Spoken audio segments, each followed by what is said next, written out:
Anna, my wife, dedicated the past 4 months to a critical project as the lead, bearing the weight of its success for both herself and Covington Group, the company she worked for.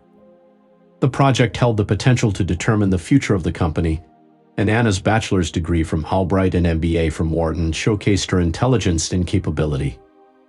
In contrast, I had pursued a career as an auto mechanic straight out of high school and continued in the same field for 21 years.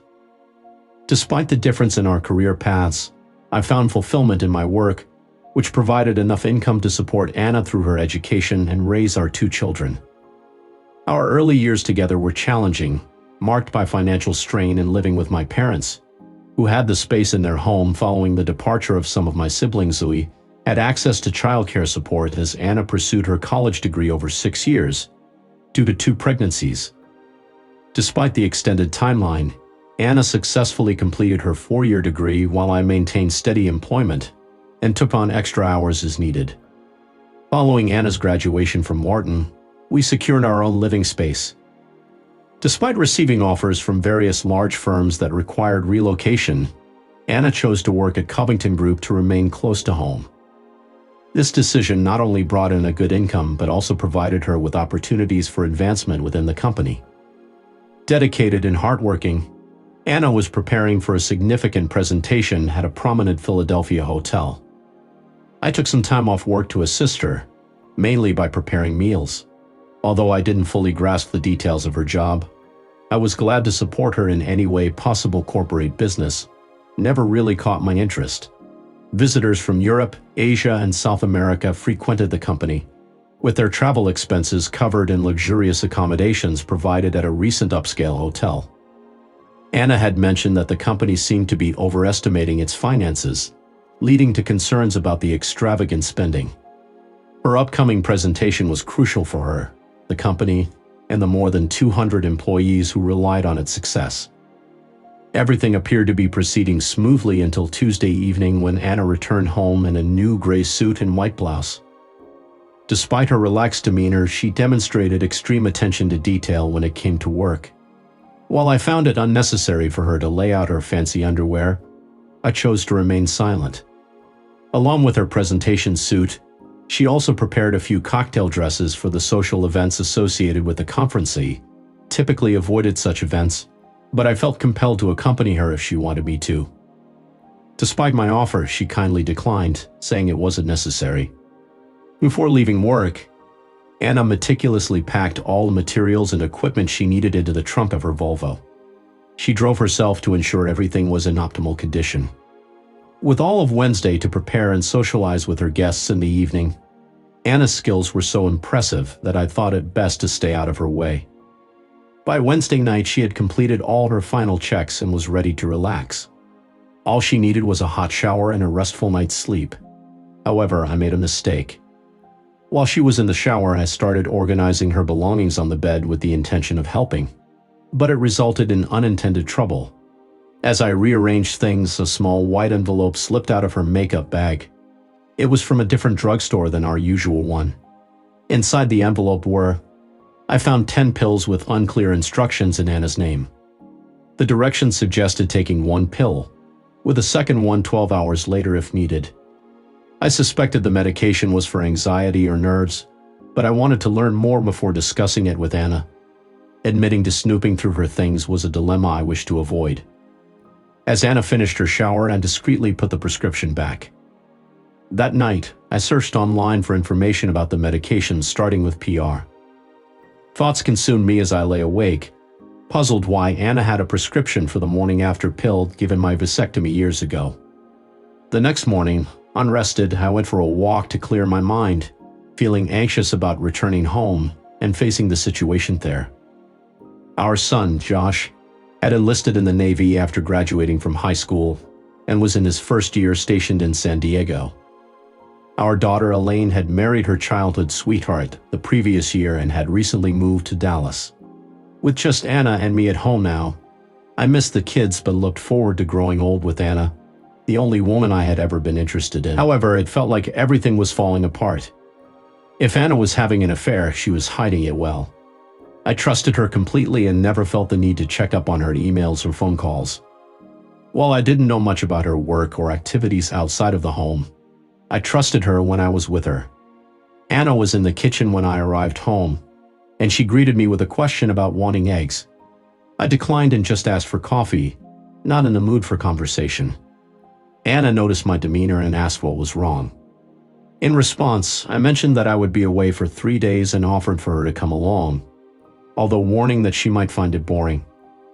Despite not wanting to leave her alone, I expressed concerns about her well-being when I wasn't there. It's okay, my dear, everything will be fine.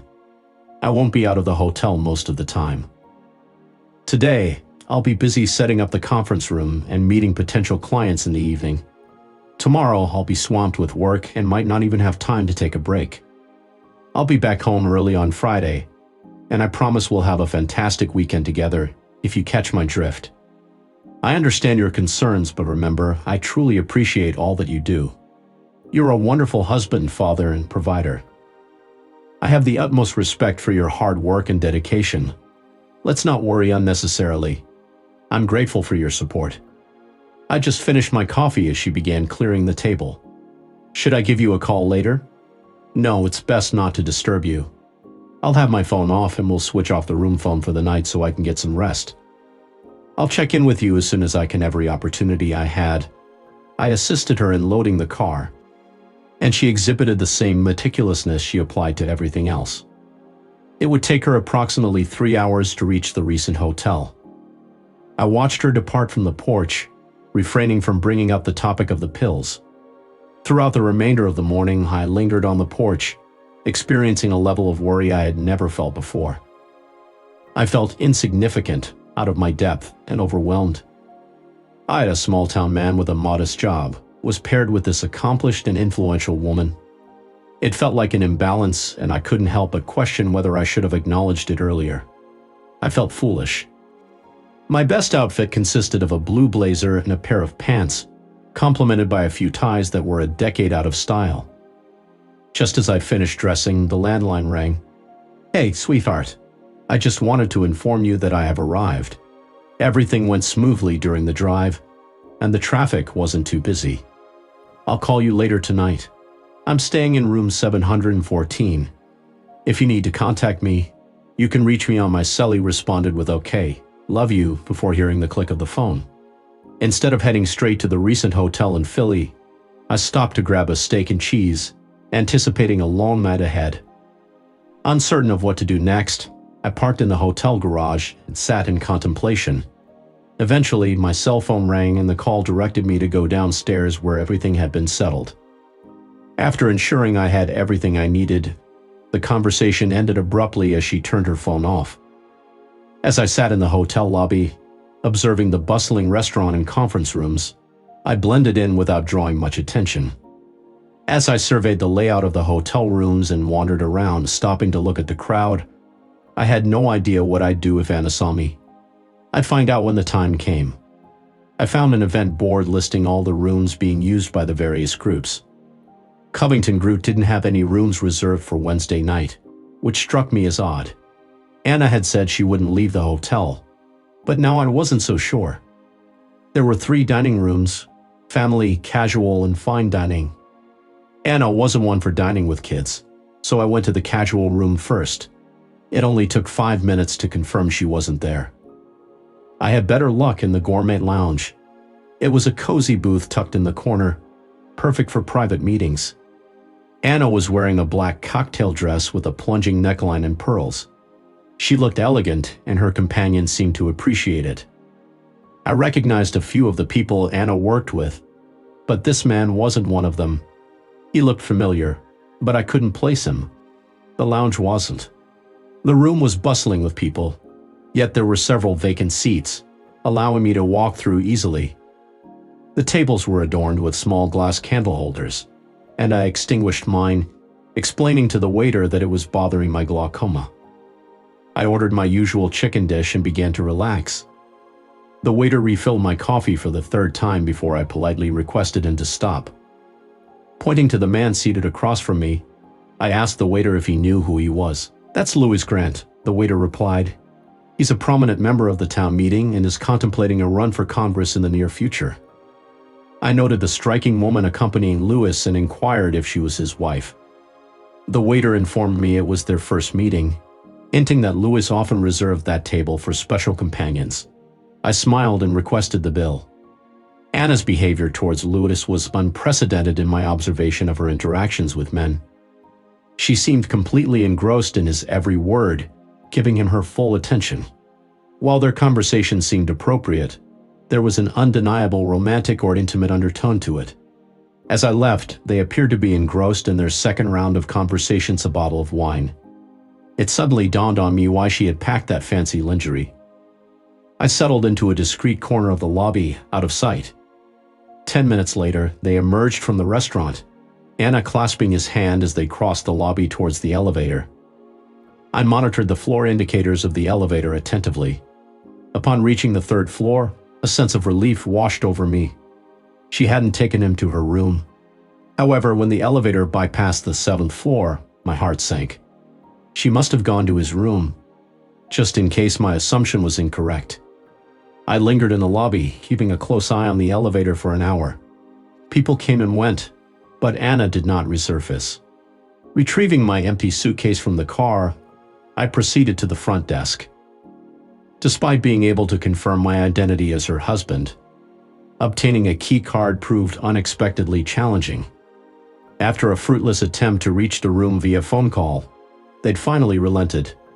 Armed with the key card, I made my way to room 714 in silence, opting not to illuminate the space as instead of leaving after she entered, I remained in the dark room for over an hour to ensure she wouldn't return soon. I meticulously packed all of her clothes and personal items, leaving nothing behind. As I checked the Previn package, I noted that there were still 10 pills left. Her presentation materials were neatly arranged on the dresser, so I began filling the suitcase with the 24 specially bound promotional folders and 20 regular folders. I also packed a digital projector, followed by her laptop. Noticing Anna's abandoned purse and cell phone, I gathered them along with her clutch, perhaps containing just a tube of lipstick. Thoroughly inspecting every inch of the room, I confirmed I hadn't overlooked anything. After ensuring I had gathered all her belongings, I placed her car keys and my wedding ring on the dresser. With only these 2 items left, the room was now empty. I'd easily carried both suitcases to the parking garage through the elevator. 20 minutes later, I was on my way driving north on the expressway past 3 a.m. I lost track of time. My cell phone rang, flashing Reason's number. "Henry?" she asked when I answered. "Where are you?" I'd reassured her I'd be home soon, and the call ended abruptly. Remembering the advice that the first to speak loses, we endured a tense silence before she quietly apologized and hung up. I powered off my phone, sensing her retreat to her room. The next day was crucial for her, with a make-or-break presentation at work. Hiding my suitcases in the garage attic, a place Anna never frequented, I packed my belongings. Men typically have their own tools, a necessity for the job. Before heading out, he went to the store to load items into my Subaru, and then collected my final paycheck. After the banks opened, I withdrew all the money from my accounts, giving me enough to sustain myself for a few years. However, I was aware that I would eventually need to seek employment. Anna and I shared a love for work, and I knew I would miss her. I spent some time exploring the Luray Caves and booked a room near Whiteville without a clear plan for my next steps. On a Saturday, I found myself captivated by the fascinating wildlife at the Chattanooga Aquarium and decided to purchase an annual pass. Later that evening, I arranged to live in a furnished and affordable mobile trailer at a park, finding it to be a suitable living situation. With minimal requirements, I intended to start job hunting on Monday morning as a skilled handyman. I believed that my work ethic would help me secure employment easily.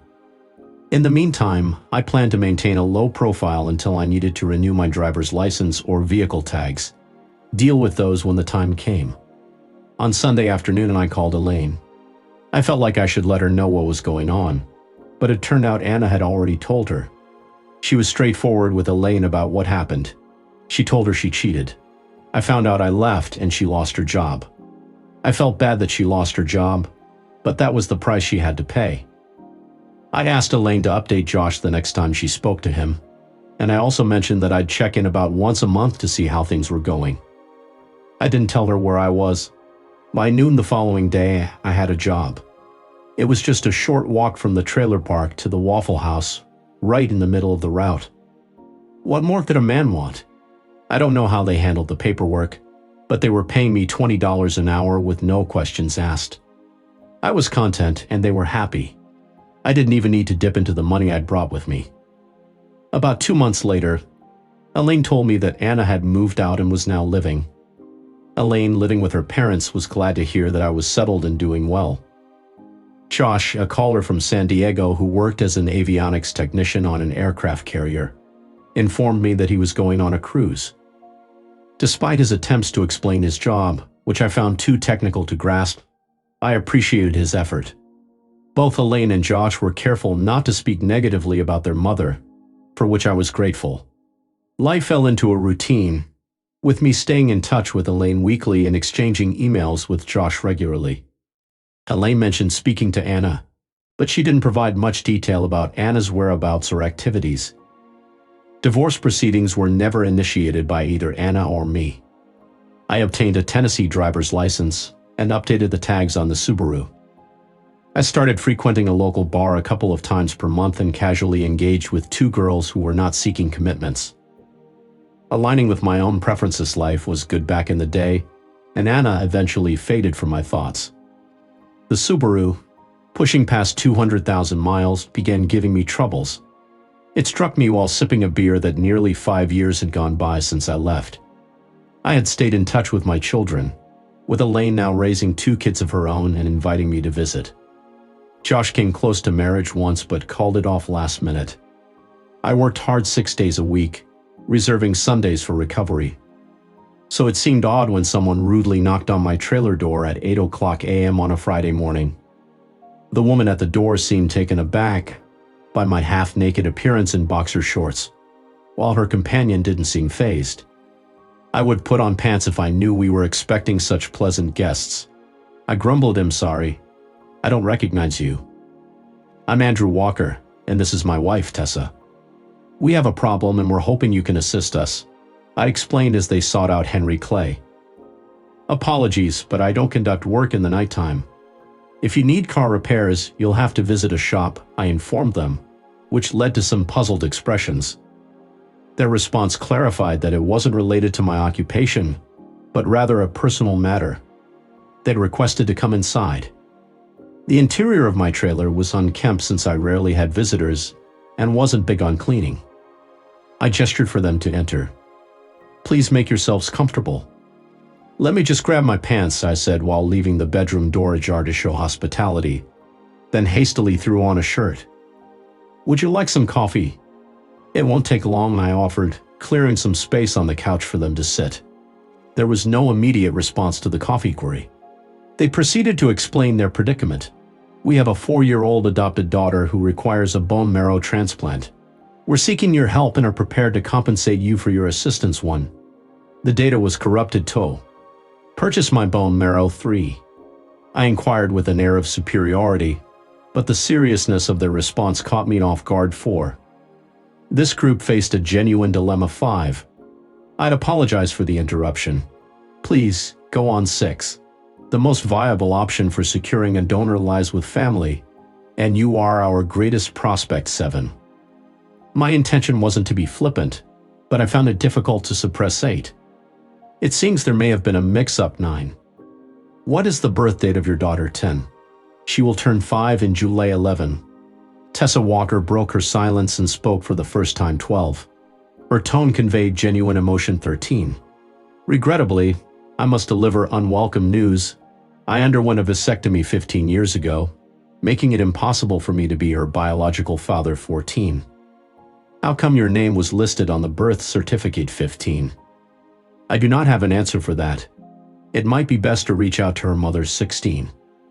The silence stretched on. 17. My heart ached for their plight, yet I felt helpless in aiding them. 18. What is the mother's full name? 19.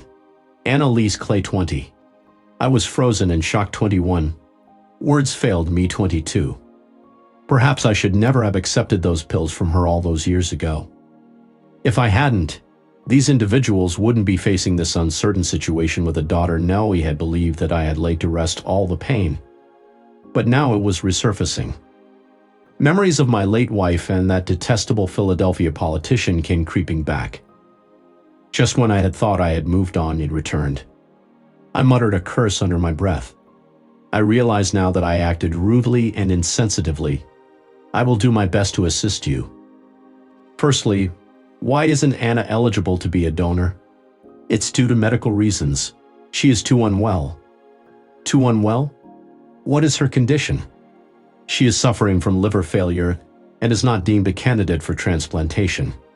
She has less than 6 months left to live. That doesn't make sense. She has always been healthy. Why would a liver condition prevent her from donating bone marrow? The hospital refuses to accept her consent. Is there something wrong with her mental state? I inquired. Both parties stayed quiet, aware of the truth but hesitant to vocalize it. I didn't want to further discomfort them. Just moments ago, I had been indifferent towards Dunno. I found myself compelled to assist and safeguard them. How did this situation come about? I inquired. Perhaps one of my children could help. It's a possibility. However, we saw you as our best chance. Why not consider seeking out your biological father? We believed it was you. Anna never mentioned to any other potential father. Besides, she was in no condition to provide explanations, Tessa chimed in. Most of our information came from the adoption agency. I need to start the coffee and use the restroom, I interjected. Pardon me for a moment, I said as I excused myself, leaving them to wait as I prepared the coffee. It was a quick process, and I discreetly relieved myself, mindful of Tessa's previous discomfort. Where are you located? I inquired. Westchester, Pennsylvania. Here's a proposal. If I disclose the identity of your daughter's real father, you must promise to pursue him diligently until you achieve your goals. What do you mean? Your daughter's father is a prominent politician in Pennsylvania. Though resistant at first, one may employ legal measures to hinder your efforts. By compelling him to acknowledge paternity, there is a chance to coerce him into aiding the child, such as facilitating a bone marrow transplant. Utilizing media platforms like television, radio, and newspapers could apply the necessary pressure, as politicians are usually averse to negative publicity. Consider enlisting assistance from acquaintances who might support the cause. Encouraged by the prospect, both individuals expressed optimism. When inquired about the individual in question, Lewis Grant emerged as a potential candidate for the U.S. Senate, who might be influenced by public perception. Before departing eagerly, the contacts of Elaine and Josh were provided for possible assistance. Concerning Anna's whereabouts, the mention of Pensacola indicated a swifter arrival. A new shirt was acquired, and preparations were underway for the impending journey. I had made a mess of my life, but I still wanted to make a good impression when I met her. Upon finding her trailer, a newer, more luxurious double-wide, I noticed her Volvo parked outside with a flat tire and a cracked windshield. The woman who answered the door was not Anna. She appeared weary, without makeup, possibly in her 40s or 50s, and seemed to have been through a lot. Before I could speak, I heard a familiar voice. Well, I never expected to see you here. It was Henry Clay. You caught me off guard, I replied. Diana Brown, she introduced herself, ushering me inside. Please, come in. Would you like a beer, honey? No, thank you. I'm here to see Anna, I informed her. Diana walked across the room to the buffet in the dining area. She's right here, Henry. She pointed to a brass urn positioned in the center of the buffet. I stood frozen, gazing at the urn, realizing I had arrived too late. Can I get that beer now? I asked. It turned out that Anna had moved to Pensacola after giving up her baby for adoption. I purchased the trailer using the money she received from Covington Group after being laid off. She had benefits such as profit-sharing 401k, vacation, and sick leave. Later, she found a job at a local garment factory in the shipping department, where she met Diana. Diana was renting a room from Anna. As time passed, Anna's drinking spiraled out of control, starting with wine and progressing to stronger, cheaper alcohol. This led to her losing her job due to her addiction, draining her savings, and isolating herself from dating and social activities. Diana took care of Anna, covering her utilities and buying food she wouldn't eat. Sadly, Anna's drinking ultimately led to her death after 3 years of struggling with alcoholism. Surprisingly, she had left a will, leaving me the trailer and her Volvo. Diana shared that Anna was deeply affected by her past decisions, including not intervening in a pregnancy that ended in adoption. After the adoption, Anna stopped working regularly, only taking on occasional odd jobs REPHRASE. Diana noticed that Anna's performance was lacking. Anna appeared to have lost all drive and direction in life, often mentioning me but never reaching out due to fear. Although Elaine had given her my contact information, she never made the call. It seemed like the brief encounter we had left a more significant impact on her than it did on me. After staying at Diana's for 2 weeks, I sold her trailer for $1 and sold the Volvo for $3,000. Shortly after, I visited my new friends, Andrew and Nadine, in Westchester. Despite Lewis Grant's initial resistance, pressured by Andrew and Nadine, he eventually agreed to DNA testing, which confirmed paternity. Reluctantly, he underwent a successful bone marrow transplant to save face, impacting his political career and family life. Lewis' approval ratings plummeted, resulting in his party replacing him with a new candidate just months before the election. His wife publicly filed for divorce. Now Anna and I are on our way to Dallas alongside Elaine, and my journey continues grandchildren. I am uncertain about how long I will have Anna with me, perhaps until I make other arrangements. I encourage you, dear listeners, to share your thoughts in the comments section, and remember to show your support by liking, sharing, and subscribing.